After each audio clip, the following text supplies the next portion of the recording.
Saludos y bienvenidos a Círculo de Sangre, bienvenidos a las Crónicas de Fahrenhelm.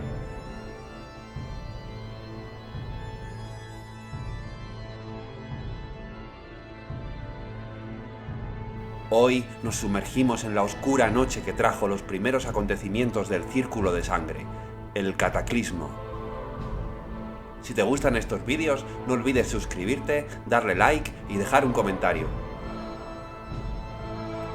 Sin más dilación, ¡vamos a ello!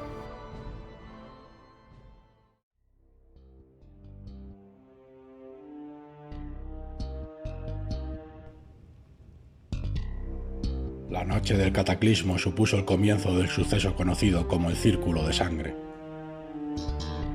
Algo que fue descrito como un terremoto se desató en la ciudad. El suceso, cuyo epicentro acabó localizándose en la plaza de Arkham, provocó que algunos edificios a lo largo de toda la urbe colapsaran, además de que algunas partes de su configuración física cambiaran de un momento a otro. Cabe destacar el caso del Cabildo, en el barrio de las Lágrimas, donde el concejo quedó aislado del resto del barrio y la ciudad por una extraña barrera invisible, cuya naturaleza aún hoy es un misterio.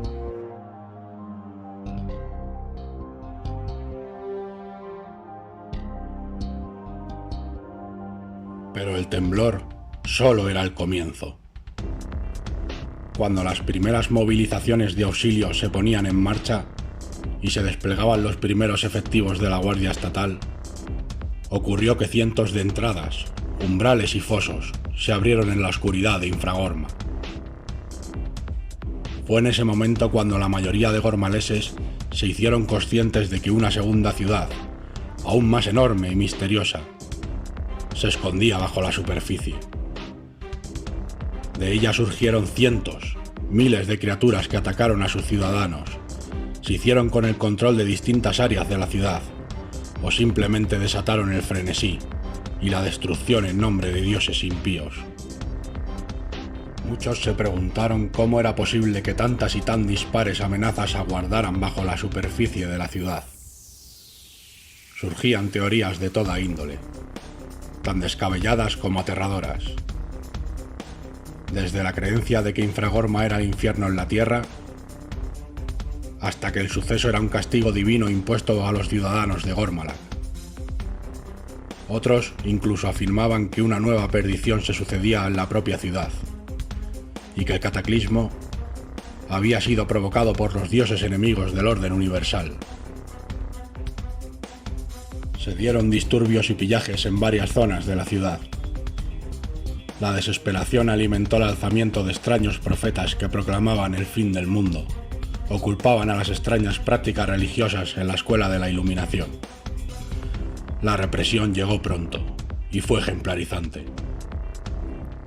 Estas hordas, compuestas en su mayoría por no muertos y seres del caos, eran organizadas por señores de la muerte y paladines de Náceras, el dios mentiroso.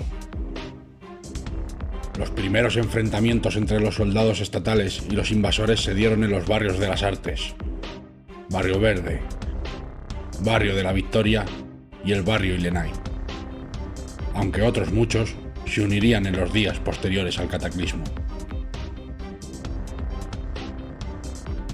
Mientras los gormaleses intentaban tener un contaje de muertos, heridos y desaparecidos, la Guardia Estatal pudo establecer perímetros de seguridad alrededor de los puntos calientes, llegando incluso a restablecer el orden en el Barrio Verde en pocos días, y el control del puerto del afluente. Pero los costos en bajas fueron cuantiosos para las fuerzas de seguridad de la ciudad, una situación que sería insostenible en pocos días, pues nuevas amenazas no paraban de surgir aquí y allá, desde dentro de la ciudad y desde el exterior, provenientes del cercano bosque de Narwood o las ruinas que rodeaban la urbe. Con la mayoría de sus legiones de mercenarios desperdigadas por la península de Gormon o gozando de permisos, el gobierno convocó de urgencia a la tercera de sus legiones, que por fortuna se encontraba próxima a la ciudad.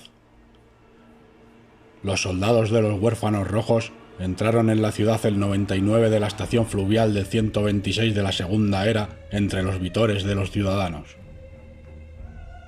Pero ni su equipamiento, ni su entrenamiento estaban preparados para el tipo de guerra que les esperaba. Los llamados hijos del Apocalipsis atracaron en la ratonera y destruyeron una pequeña parte de la flota de Gormalak, que se encontraba amarrada en el puerto. Los huérfanos rojos pronto fueron desplegados en la zona para expulsar al contingente formado en su mayoría por gnolls, bailarinas del éxtasis, matriarcas del caos y varios wendigos. Pero las tácticas de la Tercera Legión fueron inefectivas ante el liderazgo de su enemiga, una mujer del norte llamada Destria, a que sus siervos apodaban la Frenética. La elegida de la diosa Ralia atrajo las formaciones de los huérfanos a varias trampas a lo largo del barrio de la Ratonera y sus intrincados desniveles y callejuelas. Los huérfanos sufrieron cientos de bajas en las primeras horas del enfrentamiento, por lo que se vieron obligados a sitiar el distrito para evitar el avance de Destria. Pese a todo, las guarniciones desplegadas en los diferentes pasos, calles o corredores eran hostigadas constantemente por las sigilosas bailarinas del éxtasis.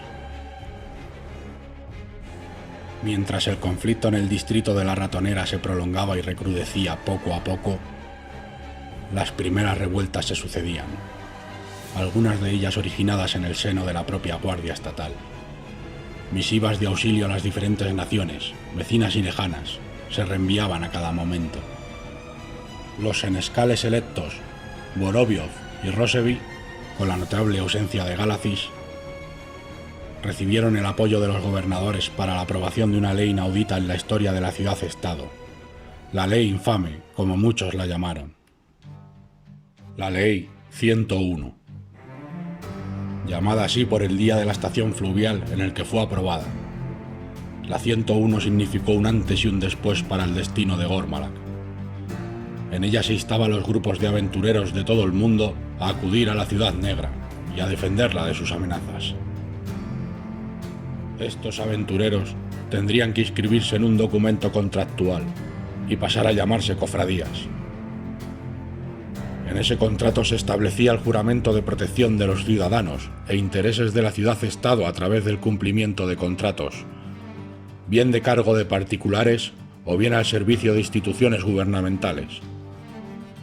A cambio, estos aventureros serían considerados agentes de la ley con independencia.